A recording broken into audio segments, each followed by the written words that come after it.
Hello everyone, welcome to the VIP to serve, जहां मिलते हैं आपको exam relevant content. SBI PO का प्रीलिम्स एग्जाम ओवर हो चुका है और now it's time for mains exam. अब मेंस एग्जाम की तैयारी आप लोग ऐसे कर ही रहे होंगे, पहले से करते आ रहे होंगे। Now I am going to explain SBI PO mains strategy for upcoming days. यहाँ पे मैं सभी सेक्शन कवर करने वाला हूँ, सभी section, reasoning, English, quant, GA and also descriptive sections भी मैं यहाँ पे कवर करूँगा। एसबीआई पीओ में थोड़ा सा अलग होता है एपीएस पीओ के कंपैरिजन में, तो वो सारी चीज़ें डिस्कस करेंगे। तो यहाँ पे मैंने लिखा है लास्ट 30 डेज प्लान, तो ये 30 कैसे होगा इसके बारे में जानते हैं। सबसे पहले अगर आप देखेंगे तो अभी से हमें पता नहीं है कि मेंस एग्जाम का डेट कब होंगे, but we can assume that it will be it in the next month, in December, in second week, end of second और third week we can assume. तो अभी से देखें तो मेरे पास अगर आज 8th है, तो हम कह सकते हैं कि जो एग्ज़ाम होगा वो करीब 1 महीने बाद ही होगा। 1 महीने का टाइम कम से कम हमारे पास है, और बीच में कुछ फेस्टिवल्स भी होंगे और कुछ आरबीआई के एग्ज़ाम्स भी हैं। तो हो सकता है आपका टाइम थोड़ा सा इस सब में चला जाए।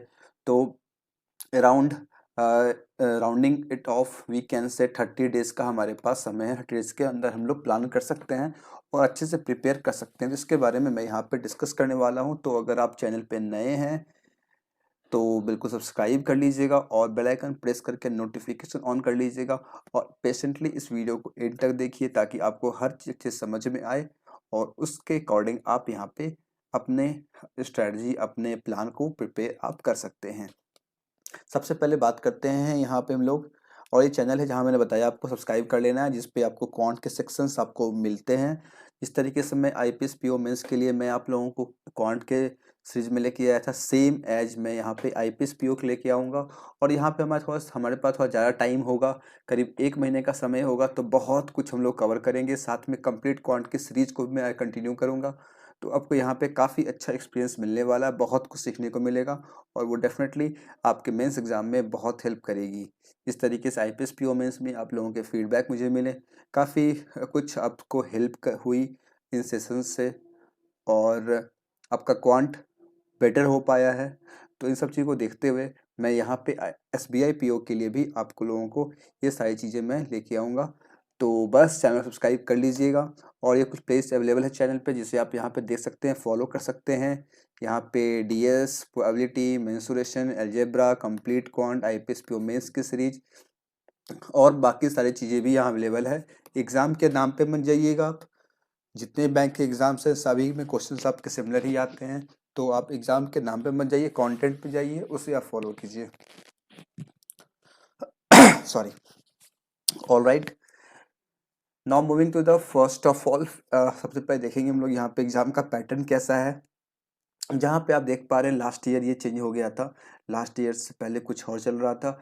लास्ट ईयर थोड़ा सा इसमें बदलाव आया है, जिसमें आप देख सकते हैं रीजनिंग की जो क्वेश्चन है 40 क्वेश्चन, 50 मार्क्स के, 50 में टाइम, जिस जबकि पहले 60 मार्क्स का होता था, और आई थिंक 60 मिनट, हाँ 1 घंटे का इसमें मिलता था, लाइक बिल्कुल similar to the IPS PO. But ये चेंज हो चुका है। डीए डीआई भी आपके यहाँ पे चेंज हो चुके हैं। यहाँ पे 35 क्वेश्चन आए थे, अब 30 क्वेश्चन आएंगे, और लास्ट ईयर से चल रहा है ये। 50 मिनट का, 50 मार्क्स के होंगे, 45 मिनट समय होगा। जनरल अवेयर में थोड़ा सा यहाँ पे क्वेश्चन नंबर बढ़ गए हैं, मार्क्स भी बढ़ गए, 50 क्वेश्चन एंड 60 मार्क्स, 45 मिनट का समय होगा। इंग्लिश सेम है, 35 क्वेश्चंस और 40 मार्क्स के होंगे, 40 मिनट का क्वेश्चन में मिलेगा। तो कुल मिला के 200 मार्क्स पेपर यहाँ से बनेगा। उसके बाद आपके 50 मार्क्स के यहाँ पे डिस्क्रिप्टिव का सेक्शन होगा। ये थोड़ा सा आईपीएस पीओ से अलग होता है, इसके बारे में लेटर पार्ट में डिस्कस करेंगे, कैसे करना है, क्या करना है। ऑल राइट, सबसे पहले आते हैं हम लोग यहाँ पे पजल्स और रीजनिंग के सेक्शन पे, जहाँ पे पेपर को मैंने डिवाइड कर रखा है 3 पार्ट में: puzzle setting arrangement, critical reasoning and miscellaneous. Puzzles में जहाँ तक मैंने देखा, मैंने प्रीवियस ईयर के क्वेश्चन को मैंने एनालाइज किया है, और वहाँ से मैं देख पा रहा हूँ कि जो सिमिलर चीज़ आईपीएस पीओ में आती है वैसी चीज़ें आपको यहाँ भी देखने को मिलती है। बस थोड़ा सा डिफरेंट होता है, कहीं कहीं आपको कुछ डिफरेंस देखने को मिल जाएगी, लेकिन अब ज़रूरी नहीं है कि सारे टॉपिक जो भी यहाँ मेंशन किए गए हैं सारे सारे टॉपिक आपको एग्जाम में देखने को मिले। बट इन सब से ही आपके क्वेश्चंस आते हैं, और कुछ कुछ नई चीज़ें भी आपके एग्जाम में देखने को मिलती है। तो जब प्रिपरेशन कर रहे होंगे तो हमें नहीं पता ना कि क्या चीज़ आपके अपकमिंग एग्जाम में आ सकती है। तो जो आएंगी ये तो नहीं पता, क्या आ सकती है ये हम कह सकते हैं। तो क्या आ सकती है उसके बारे में बात करेंगे। सर्कुलर वेरिएबल बेस्ड पजल, जिसमें आपको सर्कुलर दिए गए होते हैं, वो किसी भी टाइप्स के हो सकते हैं, कंसेंट्रिक, अनसर्टेन, या फिर कुछ something distance between the people, blood relation उसके अंदर दिया गया हो, उसके साथ वेरिएबल्स हो, ऐसे कई चीज़ें वहाँ पे हो सकती हैं जो कि यहाँ पे आपको देखने को मिल सकती है आपके एग्जाम्स में। अगेन फ्लैट फ्लोर के लिए मैं वही कहूँगा आपको, 3x3 फ्लैट, 4x4 फ्लैट, या फिर होता है कॉलोनी बेस्ड पजल आ जाए, इस तरीके से पार्क बना के प्लॉटिंग बेस्ड पजल हो सकती है। मतलब कई तरह के आपकी चीज़ें यहाँ पर देखने को मिल सकती है वेरिएबल के साथ, आपस में ब्लड रिलेशन, अनसर्टेन फ्लोर या फिर वैकेंट फ्लोर हो सकती है, शिफ्टिंग करवा सकती है आपको, डाइस में कुछ डाइस प्ले हो रहा हो या फिर कुछ कार्ड्स प्ले हो रहा हो, उसके जो आउटपुट आ रहे हों उसके अकॉर्डिंग पोजीशन का शिफ्टिंग होना, या फिर ऐसी कई चीज़ें आपको देखने को मिली हैं, आगे भी एग्जाम में आपको मिल सकती हैं। लीनियर की मैं बात करूँ तो लीनियर में अनसर्टेन हो गई, साथ में डबल, ट्रिपल, इस तरीके से 1 2 3 4, 1 2 3 4 5 6, 1 2 3, इस तरीके के भी आपको देखने को मिलते हैं, जिसमें आपको पता ही नहीं होता है कौन किधर फेस कर रहा है। वेरिएबल्स भी होते हैं तो काफ़ी जगह वैकेंट भी होती है। तो इस तरह के पल्स देखने को मिले हैं और आगे भी आपको देखने को मिलेंगे। Date month based puzzle, variable वाले पजल, ईयर, एज, मतलब कुछ भी आपको देखने को मिल सकता है, या फिर आप कह सकते हैं इन सब के साथ दो पजल को मिक्स करके एक नया बना दिया जाए, या फिर आप कह सकते हैं डायरेक्शन वाले में भी आपको एक पजल बना दिया जाए। कई चीज़ें यहाँ पे पॉसिबल हो सकती हैं, कुछ भी आपसे पूछा जा सकता है, तो आपको हर चीज़ के रेडी रहना होगा। अपने जैसा नाम है ना, लॉजिकल रीजनिंग बोलते हैं हम लोग, तो लॉजिक को आपको डेवलप करना है। लॉजिक आपका अच्छा होगा, बड़े बड़े इंस्ट्रक्शंस दिए जाएंगे, उसे आपको पढ़ के फॉलो करना, ये सब एबिलिटी आपको डेवलप करनी होगी। कैसे करना इसके बारे में डिस्कस करेंगे हम लोग, डोंट वरी अबाउट दैट। और इसके बाद अगर क्रिटिकल रीजनिंग पे आए, क्रिटिकल रीजनिंग में एजम्पशन वाले questions, course of action, inference based question, weak argument, strong argument, ये सारे क्वेश्चंस आपको देखने को मिलते हैं। और अगर देखा जाए रीजनिंग में 40 क्वेश्चंस आपके आते हैं, तो 40 क्वेश्चंस में से आप कह सकते हैं 4 to 6 क्वेश्चन या फिर इससे ऊपर भी क्वेश्चन हो सकते हैं जो कि आपको क्रिटिकल रीजनिंग से देखने को मिले। तो अगर आप क्रिटिकल रीजनिंग को लाइटली ले रहे हैं या फिर नहीं पढ़े हैं, तो फिर आप इसे पढ़ सकते हैं, अभी टाइम है, इसमें आप नया चीज़ सीख सकते हैं, कोई बड़ी चीज़ नहीं सीखना, बट आपको थोड़ा सा फोकस रहना पड़ेगा और इसकी आपको प्रैक्टिस करनी होगी। हालांकि अभी भी IPSPO कंप्लीट हुआ है, तो आई थिंक आपकी तैयारी होगी ही, ये सब आप तैयार किए ही होंगे, तो प्रैक्टिस करें। और मैं बताऊंगा ये कैसे करना। Now coming to miscellaneous part, यहाँ पे आपको जो भी आपके प्रीलिम्स में आती है वो सारी चीज़ें आपको यहाँ पे कोडेड के फॉर्म में या फिर पैराग्राफ के पजल वाले फॉर्म में, जहाँ पे हम बात कर रहे होते हैं डायरेक्शन सेंस की, एक पर्सन की बात कर रहे होते हैं जो मूव कर रहा होता है लेफ्ट राइट 10 मीटर 5 मीटर, हो सकता है यहाँ पे 3 पर्सन हो, 5 पर्सन हो, लास्ट देखने को मिली थी 5 पर्सन दिए गए थे, उन्हें मूव करवाया जा रहा था डिफरेंट डिफरेंट पोजिशन पे, राइट लेफ्ट करवा करके, फिर और कुछ दिए जा रहे थे। तो ऐसी चीज़ें आप आराम से यहाँ पे एक्सपेक्ट कर सकते हैं। ऑल राइट, इसके अलावा आपको साइलॉग हो गए, इनक्वालिटी हो गई, बाकी सारी चीज़ें हैं, ये सारी चीज़ें आपको कोडेड के फॉर्म में, रिवर्स के फॉर्म में, मैच द कॉलम के फॉर्म में, कुछ भी नए फॉर्म में नए पैटर्न बना करके वो दे सकता है, या फिर कुछ भी नया टेबल बना के दे देगा, उसमें कुछ करवा लेगा आपसे, मतलब कुछ भी आपसे वो करवा सकता है। तो ये सारी चीज़ें आपको यहाँ पे ध्यान रखनी होगी और इसकी आपको प्रिपरेशन अच्छे से करनी होगी, अपने लॉजिक को आपको बिल्ड करना होगा।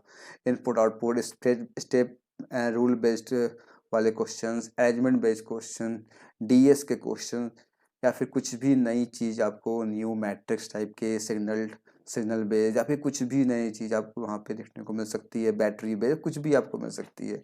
तो मतलब आपको अपने लॉजिक को बिल्डअप करना है और ये सारे जो टॉपिक्स हैं इससे आपको वेल वर्स्ड होना है कि ऐसा ना हो कि आ जाए एग्ज़ाम में और फिर वहाँ पे आप ना कर पाएँ। तो प्रैक्टिस कैसे करें, क्या तैयारी कैसे करें, इसके बारे में अब जानते हैं हम लोग। सबसे पहले क्या करना है आपको, अगर आप नहीं किए ये चीज़, तो प्रीवियस जितने भी क्वेश्चन हैं 2019 से लेकर के 22 तक के सारे प्रीवियस ईयर क्वेश्चन आप सॉल्व कर जाएं। पहला काम आपको यही करना है। उसके बाद आप यहाँ पे डिफरेंट जगह से आप यहाँ पे पजल्स को सॉल्व करें, जैसे एग्ज़ाम में आते हैं, जब आप सॉल्व करेंगे ना प्रीवियस ईयर क्वेश्चन, वहाँ से आपको आइडिया मिल जाएगा कि एग्ज़ाम में क्वेश्चंस कैसे आते हैं। वैसे क्वेश्चन आपको जहाँ मिले, किसी टेस्ट सीरीज में मिले या फिर कहीं मिले, यूट्यूब पे मिले, जहाँ मिले वहाँ से आप वैसे पजल्स की प्रैक्टिस करें। ध्यान रखें, फोकस रहें कि इस टाइप के पजल्स आ सकते हैं, अपने एनालिटिकल पावर को बढ़ाएं, एनालिसिस करें कैसे क्वेश्चन प्रीवियस ईयर आए हैं, किस तरीके का अप्रोच होता है एग्जामिनर के पूछने का, वैसे पजल्स को सॉल्व करने की कोशिश करें, ना कि बिना मतलब के फालतू टाइप के जो पजल होते हैं जो कभी आपके एग्जाम में आते हैं और उसका कोई लेना देना होता नहीं है। वैसे पजल काफ़ी बहुत ज़्यादा मिलते हैं, बस उससे वैसे वैसे वैसे कंटेंट से आप दूर रहें। मॉक तो मैं कहूँगा नहीं आपको देने के लिए अभी फ़िलहाल। हाँ, मॉक अपनी इच्छा के अनुसार सबमिट करके या फिर क्वेश्चन सॉल्व करने दे सकते हैं। पूरा टाइम बैठ के देना मैं नहीं कहूँगा अभी करने के लिए। हाँ, आप कर सकते हैं, आपकी इच्छा है तो बहुत तो 1-2 आप कर लें, नॉट 2-3, आप 1-2 कर लें काफ़ी है वीक में। बहुत ज़्यादा मॉक पे डिपेंडेंट बिल्कुल ना रहें। Now coming to critical reasoning. Critical reasoning तैयार कैसे करें? तो यूट्यूब पे जाइए, वहाँ पे सर्च करें। काफ़ी टीचर आपको मिल जाएंगे जो पढ़ाते हैं आपको, उन्हीं उनकी वीडियोस को आप देख सकते हैं, वहाँ सीख सकते हैं। या फिर अगर आप बुक से पढ़ना चाहते हैं, बुक से भी पढ़ सकते हैं। सबके अपनी अपनी चॉइसेस होती हैं, उसके अकॉर्डिंग आप यहाँ पे पढ़ सकते हैं।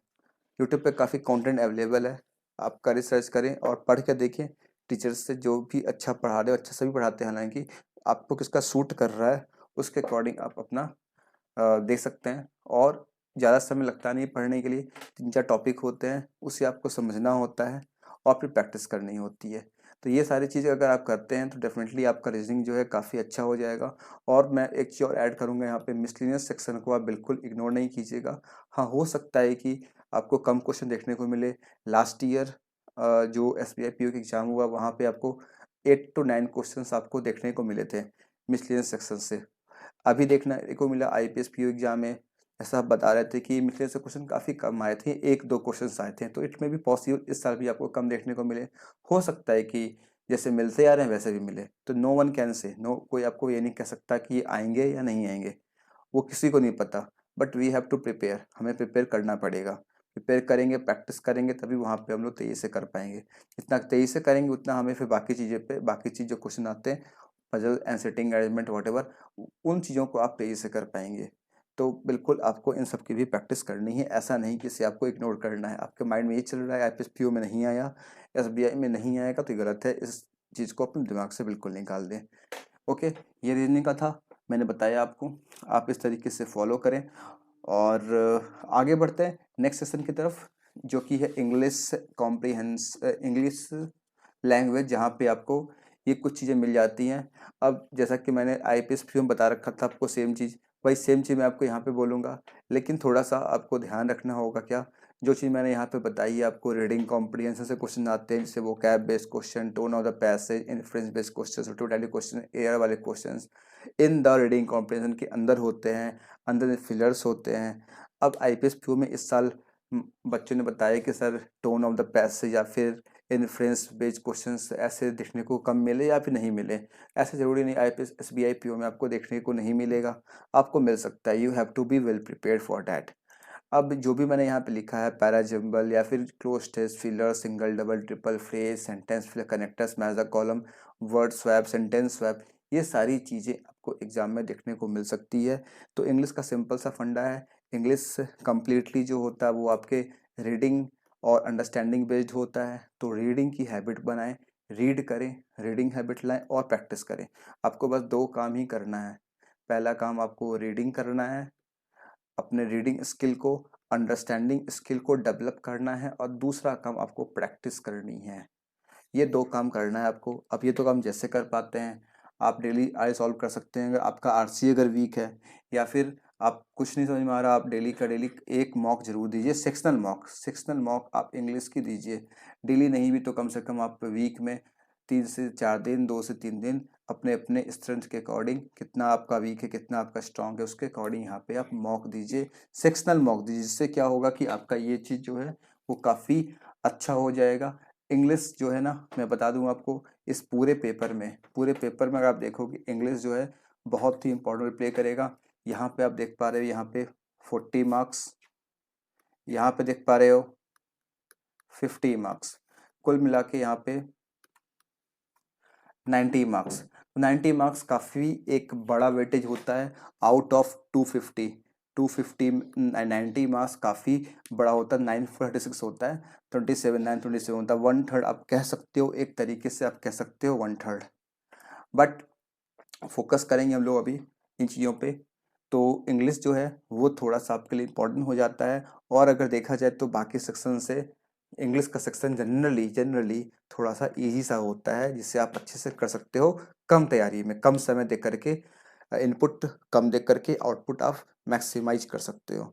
तो इस पे थोड़ा सा फोकस करेंगे इंग्लिश पे, तो ये आपके लिए काफ़ी बेनिफिशियल होगा। और राइट, ज़्यादा कुछ करना नहीं है, जो मैंने बताया वो आपको बस करना है। Next section, that is data analysis interpretation. अब इस सेक्शन में मैं क्या बोलूँ आपको, मैं आपसे ये कहना चाहूँगा, इसमें आपके 30 क्वेश्चन आएंगे, 30 क्वेश्चन आएंगे और ये 50 मार्क्स का आपका होगा, ठीक है। अब इस सेक्शन में क्या है कि बहुत सारी चीज़ें आपके एग्जाम में आती है, लेकिन वही बात आती है कि हम क्या करें, तैयार कैसे करें। जो चीज़ लिखा हुआ है ये तो मैंने पहले आपको आईपीएस पीयू में मैंने ये चीज़ दिखाई थी आपको। लॉजिकल डी आती है जिसमें आपको हो सकते हैं टेबुलर, पाई, कैस्केड, स्कैटर, फनल, किसी भी टाइप के चार्ट आपको दिया सकता है। उसके अलावा अर्थमेटिक बेस्ड डीआई जो होती है जिसमें आपको सॉरी अर्थमेटिक डीआई जो होती है जिसमें आपको किसी भी टॉपिक पे आपको पूछ सकती है। लास्ट ईयर आपको देखने को मिली थी, स्कैटर डीआई एक आई थी। उसके अलावा आपको और भी डिफरेंट टॉपिक्स पे प्रॉफिट लॉस, इस टॉपिक पर डीआई आई थी, तो वो किसी टॉपिक पे मिक्सचर एलिगेशन पे आई थी, वो इसमें से कोई भी टॉपिक वो चूज कर सकता है डीआई बनाने के लिए। इसके अलावा डीआई के अलावा जो क्वेश्चंस आते हैं जिसमें आपको number series, very important and doable, algebra के क्वेश्चंस, क्वाड्रेटिक इक्वेशंस हो गए या फिर लीनियर इक्वेशंस हो गए, very important and doable. Number system के क्वेश्चंस आपको मिक्स कर देंगे किसी भी नंबर सीरीज के अंदर, किसी भी अलजेब्रा के क्वेश्चंस के अंदर, एचसीएफ, एलसीएम वाले concept, AP GP concept, unit concept, या फिर आपसे वो पूछ लेंगे डीएस फॉर्म करवा लेंगे, क्यूएनक्यू2 फॉर्म करवा लेंगे। ये सारे टॉपिक्स जो हैं वो बहुत ज़्यादा इंपॉर्टेंट हो जाते हैं। लास्ट ईयर देखने को मिला था अलजेब्रा से आपके आई थिंक 4-5 क्वेश्चंस आए थे, नंबर सीरीज से 3-4 क्वेश्चंस आए थे, नंबर सिस्टम इसमें मिक्स किया गया था। तो देखा जाए तो अगर आप इन सब को भी अगर आप कर लेते हैं ना, ये सब टॉपिक ऐसे हैं जहाँ पे कम एफर्ट लगा करके आप एग्ज़ाम में अपने क्वेश्चंस अधिक सही कर पाते हैं, तो यहाँ से भी आपके अच्छे स्कोर बन जाते हैं। उसके अलावा अगर आप साथ में डीआई भी सॉल्व कर लेते हैं, उस पर अच्छा बनाते हैं अपना कमांड, तो फिर आपके स्कोर क्वांट में भी काफ़ी अच्छे हो जाते हैं। जो कि इस साल मैंने कोशिश करी थी आप लोगों तक ये सब चीज़ पहुँचाने की, और आप लोगों ने भी अपना मेहनत बहुत किया और आप लोग भी अच्छे एक अटेम्प्ट तक पहुँच पाएँ इस साल आईपीएस पीओ के मेंस में। तो उम्मीद है कि इसी तरीके से आप एसबीआई पीओ में भी करेंगे। और ये सारी चीज़ें जो क्वेश्चन पूछी जाती हैं, मेन इंपॉर्टेंट ये है कि इसको तैयार कैसे करें, कैसे तैयारी करें। सबसे पहले मैं बताऊंगा आपको कैसे करना है। सबसे पहले आप प्रीवियस ईयर क्वेश्चन अगर सॉल्व नहीं किए हैं 19 से 22 तक की, तो कर जाएं। कहाँ से करें, तो मैंने बहुत सारी करवा रखी हैं पहले, और जो नहीं मैंने करवाई है वो मैं अभी से लेकर के नेक्स्ट 1 मंथ के अंदर मैं आपको डिफरेंट सेशंस में मैं करवा दूंगा। तो ये आप इसका चिंता छोड़ दें। इसका एक जो बेस्ट अप्रोच होना चाहिए सॉल्व करने का, जो तरीका अच्छा तरीका होना चाहिए जो आप एग्ज़ाम में लगाते हैं, जो सबसे पहले दिमाग में आती है और आप कैसे अप्रोच लेते हैं, वो सब मेथड को यूज करते हुए मैं ये करवा दूंगा आपको। तो इसका आप बिल्कुल फिक्र ना करें, ये मैं करवा दूंगा। इसके अलावा वाईटी सेशन जितने भी आते हैं मेरे यूट्यूब पे डेली मिलेंगी क्लासेस आपको, तो इससे आप ज़रूर फॉलो करें। यहाँ पे आपको वो चीज़ सीखने को मिलेगी जो चीज़ आप एग्ज़ाम में करके आएंगे, एग्जैक्ट एग्जाम रेलेवेंट। जिन्होंने देखा होगा एसबीआई पीओ भी, आईपीएस पीओ फेस करके आए होंगे, वो इस बात को अच्छे तरीके से समझ सकते हैं। ठीक है, डेली डीआई सॉल्व करें। अब डीआई सॉल्व कहाँ से करें, मैंने क्लास भी देख ली आपकी, और प्रीवियस क्वेश्चन आप करवा ही रहे हैं वो भी मैं देख ही रहा हूँ। फिर डीआई सॉल्व करना, डीआई इस चैनल पे ऑलरेडी अवेलेबल है। अब ये मत देखना है कि उस पर मेंशन क्या है, आईपीएस पीओ लिखा है कि आरबी पीओ लिखा है या फिर कोई और एग्जाम का नाम लिखा है। बस देखना कि अगर मेंस के उस पर मेंस लिखा हुआ है आप उसको सॉल्व कर जाना। तो इस आईपीएस पीओ के प्रीवियस क्वेश्चन है वो सॉल्व कर जाना अगर नहीं किए तो। ऐसे इस पे बहुत सारे कंटेंट चैनल पे अवेलेबल हैं, वहाँ से आप सॉल्व कर सकते हैं। अपने टेस्ट सीरीज का जो यूज करते हैं आप, मॉक यूज करते हैं, वहाँ सॉल्व कर सकते हैं। But you have to be focused on what kind of questions are IPS and other exams are asking, not some other type question जो कि रिलेवेंट ही नहीं है आपके एग्जाम के लिए, बिना मतलब कि आप बड़े बड़े ये सॉल्व किए जा रहे हो। हाँ, नॉलेज तो गेन होता है डेफिनेटली, नॉलेज तो आपका बढ़ता रहेगा हर हमेशा। आप कुछ भी नया सॉल्व करें, कुछ भी नई चीज़ करोगे, लेकिन हम अगर वो काम करें जो कि डायरेक्टली हम एग्जाम में आती है, जैसे कोई एग्जाम में आते हैं तो हम बेटर प्रिपेयर हो पाएंगे एग्जाम में। This is competitive exam, not your school days exam जहाँ पे नॉलेज आप गेन कर रहे हैं। यहाँ पे आपको लोगों से आगे निकलना है, एग्जाम क्लियर नहीं करना, लोगों से आगे निकलना है, दैट्स द कॉम्पिटिशन। तो आपको उस तरीके से सोचना पड़ेगा। और मैं बताऊं, अपने इस कॉन्सेप्ट को स्ट्रॉन्ग करिए, अलजेब्रा के कॉन्सेप्ट, नंबर सिस्टम के कॉन्सेप्ट, इसको कंसेप्चुअली आप स्ट्रॉन्ग बने और प्रैक्टिस करें। अर्थमेटिक को स्ट्रॉन्ग करें, ये नहीं कि सिंपल हर जगह हम लगा रहे हैं 2:3 का रेशियो है, लगा लिए रेशियो आ गया। नहीं यार, नहीं देगा तुम्हें वो रेशियो, वो हर जगह प्रीलिम्स में नहीं करता तुम रेशियो, तुम्हें वो तुम्हें नहीं देगा। जब तक आपके कॉन्सेप्ट स्ट्रॉन्ग नहीं होंगे, रिवर्स प्रोसेस करना नहीं जानेंगे, फॉरवर्ड प्रोसेस रिवर्स प्रोसेस करना, तब तक आप यहाँ पे नहीं कर पाएंगे जहाँ पे कॉन्सेप्ट की अंडरस्टैंडिंग की आपको बहुत ज़रूरत पड़ेगी। तो अपने इन सब चीज़ों को आपको स्ट्रॉन्ग करना है। मॉक को मैं लिमिटेड रखा है, मैंने मॉक देने की ज़रूरत है नहीं। हाँ, मॉक के क्वेश्चंस आप सॉल्व कर सकते हैं, और ज़रूरी नहीं कि आप बिल्कुल टाइम लगा करके उसमें सॉल्व करें क्वेश्चन को, इसकी कोई रिक्वायरमेंट नहीं है। तो आपकी इच्छा है, देना दे सकते हैं। मेरी तरफ से ये कि मॉक को लिमिटेड रखें, मॉक में फिल्टर्ड क्वेश्चन को सॉल्व करें। फिल्टर्ड मतलब क्या, आप जो सॉल्व करेंगे प्रीवियस क्वेश्चन, आपको आइडिया मिले क्वेश्चन कैसे आते हैं एग्जाम में, वैसे क्वेश्चन दिख रहे हैं आपको, अगर मॉक में सॉल्व कर जाएं, बाकी क्वेश्चन छोड़ दें। हाँ, मॉक सारे क्वेश्चन अच्छे हैं, सारे क्वेश्चन एग्जाम रिलेवेंट अगर आके तो सॉल्व करें, आपकी इच्छा है। तो मैंने बताया आपको, आप कैसे अपने कीमती समय को वेस्ट नहीं करते हुए आप बिल्कुल फोकस्ड होकर के एग्जाम रिलेवेंट चीज़ों पे आप फोकस कर सकते हैं। ठीक है, क्लासेस डेली आपको मिलेगी यहाँ पे क्वांट की, इसके लिए बिल्कुल निश्चिंत रहें। तो आप मुझे फॉलो करते रहिएगा, आपका क्वांट का सेशन एक अच्छे लेवल पे पहुँचेगा, ये काफ़ी डेफिनेट चीज़ें और ये होगी। Okay, now moving to next section. कोई डाउट हो किसी भी सेक्शन रिलेटेड, आप नीचे कमेंट से मुझे पूछ लेना।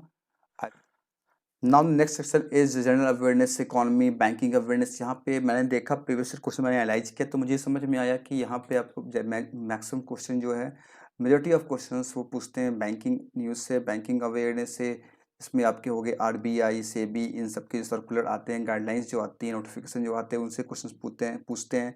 स्टेटमेंट बेस्ड क्वेश्चन पूछते हैं बहुत ज़्यादा वो, और कुछ कुछ वन लाइनर भी क्वेश्चन वो पूछते हैं। इसके अलावा national international awareness, state news भी क्वेश्चन रहते हैं, जिसमें से गवर्नमेंट स्कीम से भी आपको क्वेश्चन देखने को मिल जाते हैं। फिगर बेस्ड क्वेश्चंस, जिसमें नंबर्स आपके पूछे जाते हैं, मतलब इतने करोड़, इतने लाख, इतने लाख करोड़, ये वाले जो क्वेश्चंस होते हैं, ये भी मैंने देखा है, ऐसे क्वेश्चन भी ये पूछे जाते हैं। और इसके अलावा apps and portal, appointments come budget और इकोनॉमिक सर्वे, ये तो आप पर डिपेंड करता है, बहुत पुरानी हो चुकी है, तो इतना आप पढ़ना चाहेंगे नहीं पढ़ना चाहेंगे। अगर पढ़े हैं तो ठीक है, रिवाइज कर लीजिएगा, नहीं पढ़े तो कोई बात नहीं, यू कैन इग्नोर दिस। इसके अलावा स्टैटिक बैंकिंग से आपके क्वेश्चन ज़्यादा होते नहीं, एक दो क्वेश्चन होते हैं, वो भी करंट अफेयर पढ़ेंगे तो वहाँ से आप कवर करने की कोशिश करेंगे। इसके अलावा अलग से इस पर टाइम वेस्ट करने की ज़रूरत आपको नहीं है। As per my experience and knowledge, मैं तो नहीं कहूँगा आपको करने के लिए। हाँ, जो फोकस करना है उस पर आप बहुत ज़्यादा फोकस करें, बैंकिंग न्यूज अवेयरनेस, आरबीआई की हो, उसके अलावा एसबीआई की हो, अदर बैंक्स के हों, उस पर फोकस करें, नेशनल न्यूज़ पे फोकस करें, इंटरनेशनल पे फोकस करें, गवर्नमेंट स्कीम पे फोकस करें, सर्कुलर गाइडलाइंस, ऐप रैंकिंग, इन सब पे फोकस करें, जहाँ से आपके मैक्सिमम क्वेश्चन बनेंगे। Now the most important point is what are the foremost priority, foremost जो फोकस मंथ हमारे कौन कौन से होंगे। Like unlike IPS PO, IPS PO में इसमें मैंने बताया था आप लोगों को कि लास्ट 2 मंथ्स 3 मंथ्स आपके लिए सबसे ज़्यादा फोकस होने वाले हैं, और वहीं से आपको मैक्सिमम कुछ देखने को मिले भी थे, लास्ट ईयर भी इस ईयर भी। यहाँ पे एसबीआई पीओ मैंने देखा कि ऐसा कोई पैटर्न चलता नहीं इनका। यहाँ पे आपको जो मैंने देखा, जितना मैंने ऑब्जर्व कर पाया, लास्ट 4 मंथ आपको यहाँ पे कवर करने होंगे अच्छे तरीके से। अगर दिसंबर में एग्ज़ाम हो रहा है, दिसंबर, सितंबर, अक्टूबर, नवंबर, ये 4 मंथ आपके मोर फोरमोस्ट फोकस होनी चाहिए। इस मंथ्स को आपको ज़्यादा अच्छे से पढ़ना है, ज़्यादा रिवाइज करना है, मल्टीपल रिवीजन करना है, क्विज करने हैं, सारे काम आपको इस मंथ करने हैं। नोट्स प्रिपेयर आप कर सकते हैं अपने अपने अकॉर्डिंग। इसके अलावा अगर आपके पास टाइम है, या फिर आप पहले तैयारी करते आ रहे हैं, आपने अगस्त पढ़ा, जुलाई पढ़ा, इसे भी आप यहाँ पे कवर कर सकते हैं। बट फोरमोस्ट फोकस होना चाहिए जो मैंने यहाँ पे, जिसे मैंने यहाँ पे येलो कलर से हाइलाइट कर रखा है, नवंबर, अक्टूबर, सितंबर एंड दिसंबर। ठीक है, बाकी और ये चीज़ें हैं। इस पे आप फोकस करें। कहाँ से पढ़ना है तो इसके लिए मैं बता दूँ आप लोगों को, और सिंपल जो मेरे रिलायबल सोर्स रहे हैं वो सोर्स रहे हैं यहाँ पे अफेयर्स क्लाउड। अफेयर्स क्लाउड पे आप पढ़ सकते हैं। इसके अलावा बैंकिंग अवेयरनेस के लिए मैं आपको सजेस्ट करूँगा one and only source, that is doctor Gaurav Garg sir study IQ। इसमें आपको हर मंथ के 2 वीडियो मिलती है बैंकिंग अवेयरनेस की। आजकल देखने को मिल रही है 1 वीडियो पर मंथ, और date is sufficient for your exam. इसमें वो सारी चीज़ें कवर कर लेते हैं जो कि आपके एग्ज़ाम के लिए इम्पॉर्टेंट है। आप उसको अच्छे से यूज करें, बार बार पढ़ें, रिवाइज करें, कॉन्सेप्ट को सीखें। ये सिर्फ आपको सिर्फ और सिर्फ आपको ये यहाँ पे हेल्प नहीं करेगी इस एग्ज़ाम में, मेंस एग्ज़ाम में, यहाँ तक कि आपको इंटरव्यू में बहुत ज़्यादा हेल्प करती है। तो इसे आप फॉलो कर सकते हैं, ठीक है। और बाकी चीज़ बता दी। Now coming next section, that is English descriptive letter writing, essay writing जहाँ पे 50 मार्क्स के क्वेश्चन यहाँ पे आते हैं। That is very very very important. Letter writing में आपको यहाँ पे 20 मार्क्स के क्वेश्चन मिलते हैं, मैक्सिमम मार्क्स ऐसे में 30 मार्क्स के मिलते हैं। और जहाँ पे IPS पे 15 और 10 के होते थे, 10 और 15 के होते थे रिस्पेक्टिवली, लेटर एंड ऐसे। यहाँ पे लेटर में सेम चीज 150 से 200 के आसपास देखने को मिलेगा आपको। हो सकता है कि 150 से 180 मिल जाए, 150 से 160 मिल जाए। इस तरीके से आपको यहाँ पे वर्ड लिमिट देखने को मिलते हैं, जिसमें आपको 3 टॉपिक या 2 टॉपिक दिया जाता है, जिसमें से आपको एक किसी टॉपिक पे लिखना होता है। ऐसे राइटिंग में भी आपको ये सेम चीज करनी होती है। यहाँ पे भी आपको 3 टॉपिक 2 टॉपिक दिया जाता है, जिसमें से आपको एक पे लिखना होता है। जहाँ पे जनरली 250 से लेकर 300 वर्ड्स के बीच में आपको लिखना होता है। आप इसके प्रैक्टिस करेंगे, और कैसे करना है जैसे कि मैंने बताया आपको, रीडिंग हैबिट आपको इम्प्रूव करना है। उसके लिए आप एडिटोरियल पढ़ सकते हैं, न्यूज़पेपर पढ़ सकते हैं, आर्टिकल्स पढ़ सकते हैं, इन सब की रीडिंग करें। इससे क्या होगा, इंग्लिश सेक्शन का रीडिंग हैबिट आपका डेवलप होगा, इंग्लिश की अंडरस्टैंडिंग डेवलप होगी। और साथ ही साथ आपके यहाँ पे जो आप पैराग्राफ पढ़ेंगे तो आपको कैसे लिखा जाता है उस पर फोकस करें, और साथ साथ उसको आप लिखने की प्रैक्टिस करें, टाइप करने की कोशिश करें।